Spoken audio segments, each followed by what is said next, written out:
Assalamualaikum, selamat datang di kehidupan yang tak pernah kalian duga.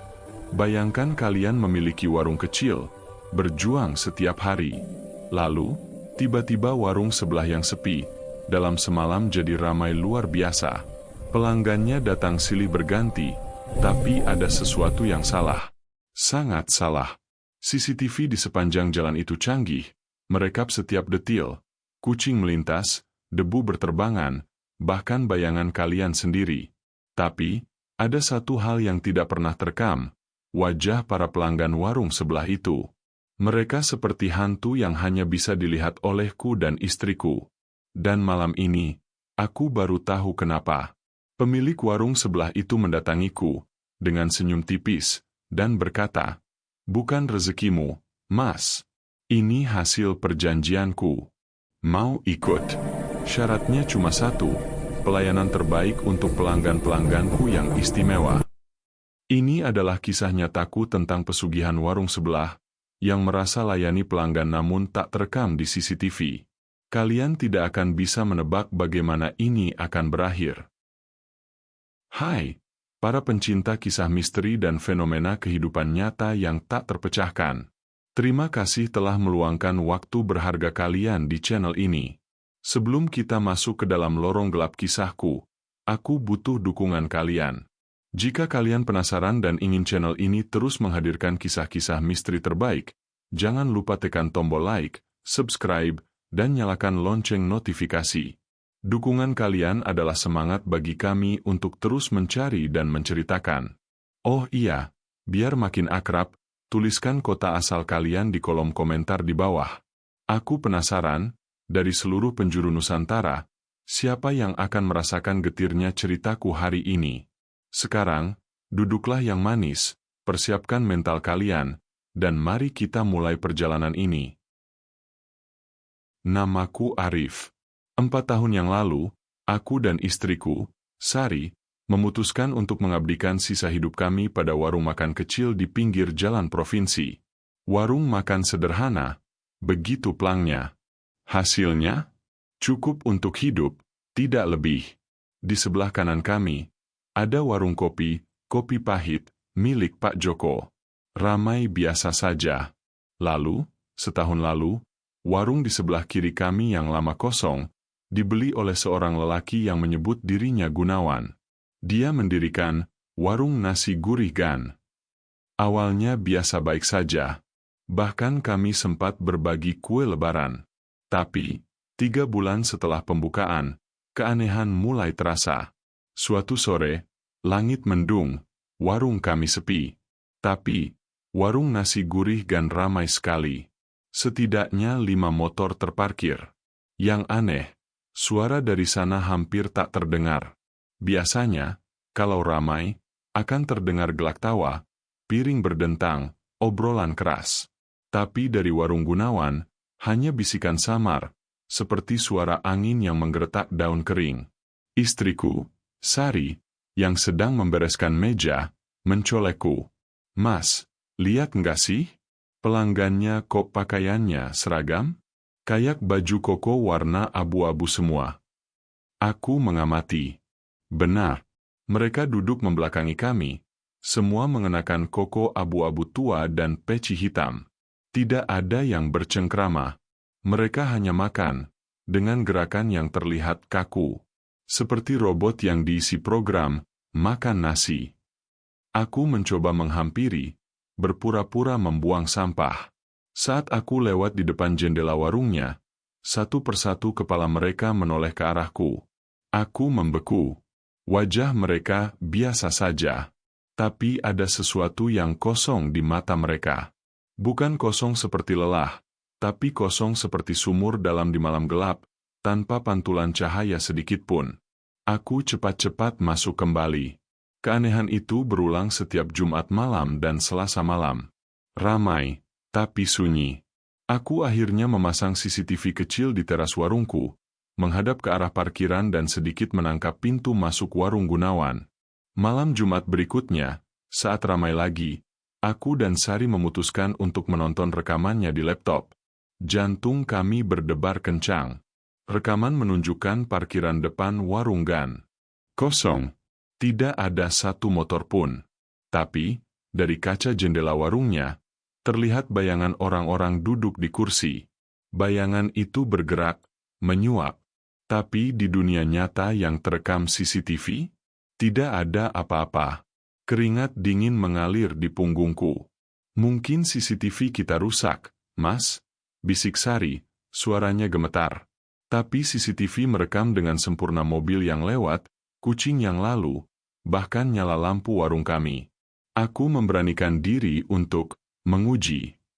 Saat warungnya ramai di Selasa malam berikutnya, aku berjalan membawa piring berisi 2 gorengan, menuju warung Gunawan.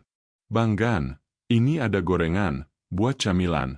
Kataku, suaraku berusaha stabil. Gunawan menyambut dengan hangat yang terasa dipaksakan.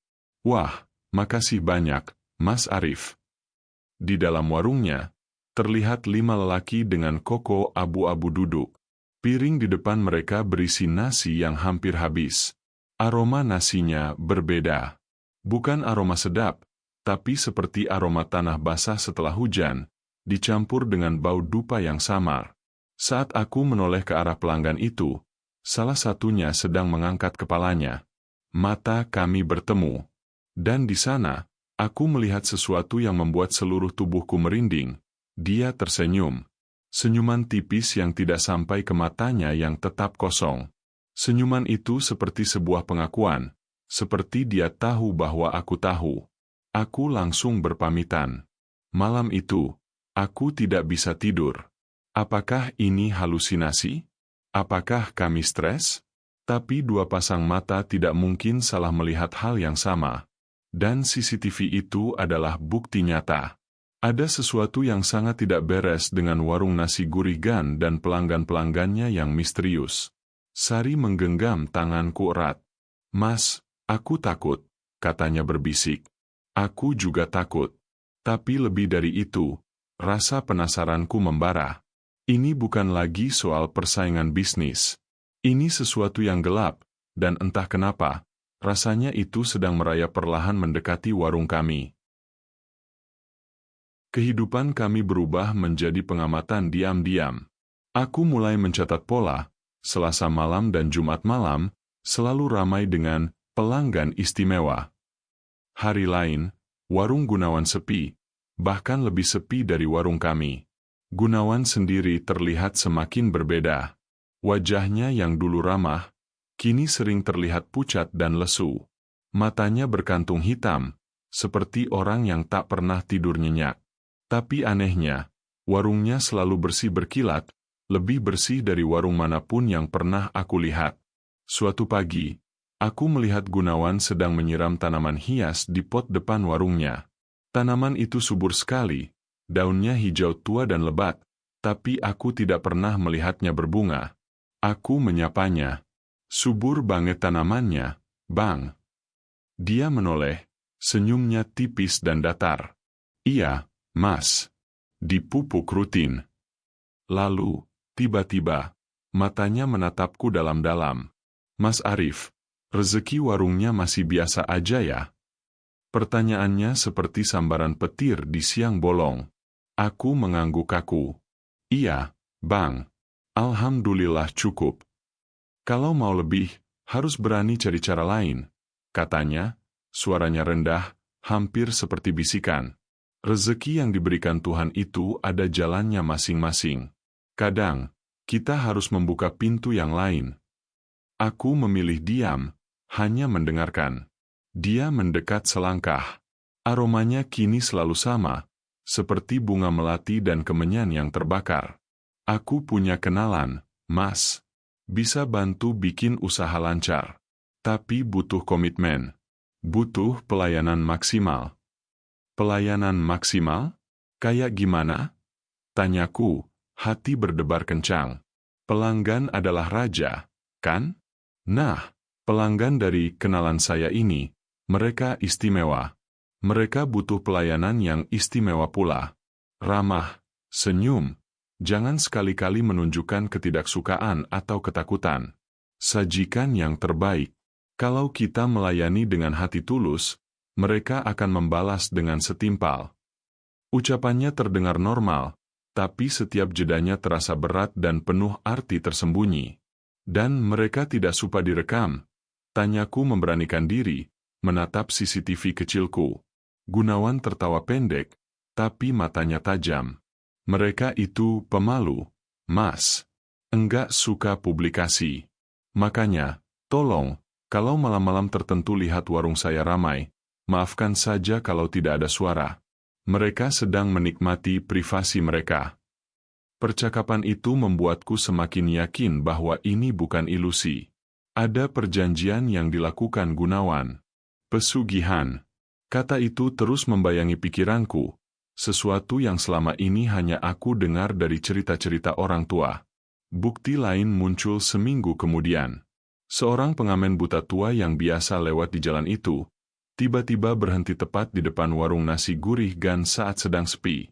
Dia tidak mengamen. Dia hanya berdiri, wajahnya menengadah, hidungnya bergerak-gerak seperti mencium sesuatu. Lalu, dengan suara lirih yang hampir tak terdengar, dia berkata, banyak sekali yang antri. Tapi kok sepi. Lalu dia cepat-cepat pergi, seperti dikejar sesuatu. Aku mendatangi pengamen itu keesokan harinya, memberinya sedikit uang dan sepiring nasi. Maaf, Pak, kemarin saya lihat Bapak di depan warung sebelah. Bapak bilang, banyak sekali. Maksudnya apa ya? Wajah tua itu berkerut, mata yang butanya terlihat berkaca-kaca. Jangan dekat-dekat, Nak. Tempat itu dingin. Padahal cuaca panas. Aku yang buta bisa rasakan. Banyak kehadiran di sana. Mereka lapar. Tapi bukan lapar makanan biasa. Hati-hati, Nak. Rezeki yang baunya aneh, jangan diambil. Nasihat orang buta itu seperti paku yang menghunjam di benakku. Aku pulang dengan perasaan campur aduk, takut, ngeri, tapi juga ada rasa penasaran yang membara. Apa yang sebenarnya ditawarkan Gunawan? Kekayaan? Keberhasilan? Seberapa besar harganya? Tekanan ekonomi kami semakin menjadi.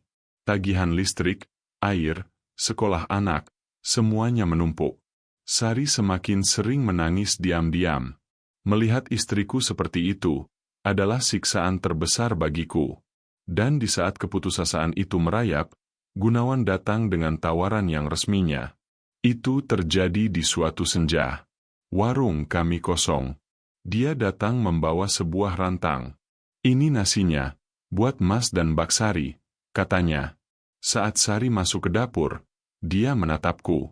Mas Arif, saya lihat usaha Mas lagi susah. Saya tidak tega. Saya kasih tahu cara saya. Kenalan saya itu baik, syaratnya cuma satu yang utama. Layani pelanggan dengan sukacita, jangan pernah menolak pesanan mereka, dan jangan pernah meminta mereka membayar. Bayarannya akan datang dengan sendirinya. Aku terdiam, darah seolah membeku. Tidak bayar? Lalu kita dapat apa? Dapat rezeki yang berlipat dari jalan lain, Mas. Percayalah. Tapi sekali kamu terima syaratnya, kamu harus konsekuen. Mereka akan datang malam Jumat dan Selasa. Sajikan menu spesial. Dan ingat, jangan pernah merekam mereka. Mereka benci itu. Tawarannya menggoda seperti racun manis. Bisakah aku menerimanya? Bisakah aku dan Sari melayani pelanggan yang bahkan tak terekam CCTV, yang ditakuti oleh pengamen buta, demi sebuah harapan akan kehidupan yang lebih baik? Pertarungan antara logika, ketakutan, dan keputusasaan mulai terjadi di dalam diriku.